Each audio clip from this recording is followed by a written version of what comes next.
जम्मू कश्मीर से आर्टिकल 370 के प्रावधानों को हटाए जाने के बाद प्रदेश में भूमि रजिस्ट्रेशन की प्रक्रिया में रेवेन्यू डिपार्टमेंट को पिछले 1 साल के दौरान जबरदस्त कमाई हुई है। प्रदेश को मिले विशेषाधिकार को हटाए जाने के बाद जमीनों का रजिस्ट्रेशन करने की प्रक्रिया को कोर्ट से रेवेन्यू डिपार्टमेंट को स्थानांतरित कर दिया गया था। अब जानकारी मिली है कि रेवेन्यू रजिस्ट्रेशन डिपार्टमेंट को इस साल 100 करोड़ रुपए की इनकम हुई है। आपको बता दें कि पिछले साल प्रदेश में नया रेवेन्यू डिपार्टमेंट बनाए जाने के बाद 77 सब रजिस्ट्रार नियुक्त किए गए थे। इसके बाद साल भर में प्रदेश में 25,000 भूमि पंजीकरण दर्ज किए गए। सभी पंजीकरण प्रक्रियाओं का डिजिटलीकरण कर दिया गया। इसके अलावा स्टाम्प ड्यूटी एडमिनिस्ट्रेशन की प्रक्रिया को भी पूरी तरह से कंप्यूटराइज्ड कर दिया गया है। साथ ही ई स्टैंपिंग रूल्स भी तैयार किए गए हैं। गृह मंत्रालय के एक अधिकारी के मुताबिक इससे प्रदेश में भू राजस्व प्रशासन को सरल और सुलभ बनाने में मदद मिलेगी। प्रदेश में इसके अलावा एक प्रमुख सुधार लखनपुर टोल को बंद करके किया गया है। इस टोल को ग्राहकों के समग्र हित के खिलाफ बताया जा रहा था। इससे जम्मू कश्मीर में प्रवेश करने वाली वस्तुओं की लागत बढ़ जाती थी। 1 जनवरी 2020 से जम्मू कश्मीर में लखनपुर एंट्री पॉइंट से प्रवेश करने पर लगने वाले टोल टैक्स की वसूली बंद कर दी गई।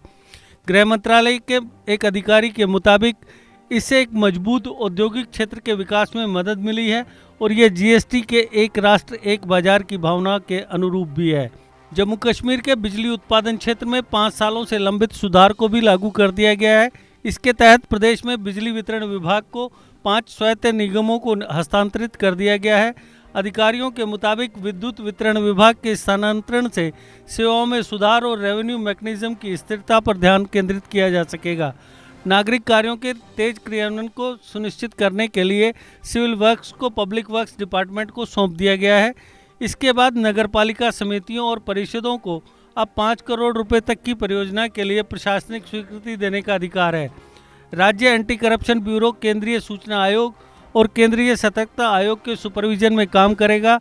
साथ ही केंद्रीय प्रशासनिक ट्रिब्यूनल का अधिकार क्षेत्र भी प्रदेश भर में होगा।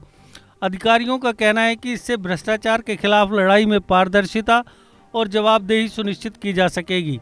आपको बता दें कि पिछले साल 5 अगस्त को केंद्र सरकार ने संसद के दोनों सदनों में बिल पारित करा। जम्मू कश्मीर को आर्टिकल 370 के तहत संविधान प्रदत्त विशेष राज्य का दर्जा वापस ले लिया था। इसके अलावा राज्य का विभाजन भी कर दिया गया था। दोनों हिस्सों को केंद्र शासित प्रदेश बना दिया गया था। इसमें जम्मू कश्मीर में विधानसभा की व्यवस्था है, जबकि लद्दाख में विधानसभा नहीं होगी।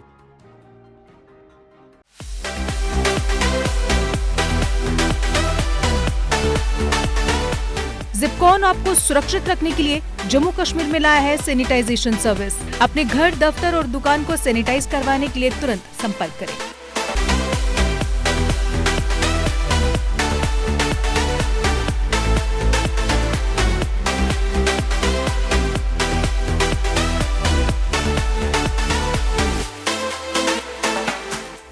JK Update is fastest growing media house in J&K with 1.5 crore monthly views. JK Update is a best platform for advertise your brands and services. If you want to advertise your products and services, please contact us on this number. Mr. Sushil Sharma, 705-109-1804.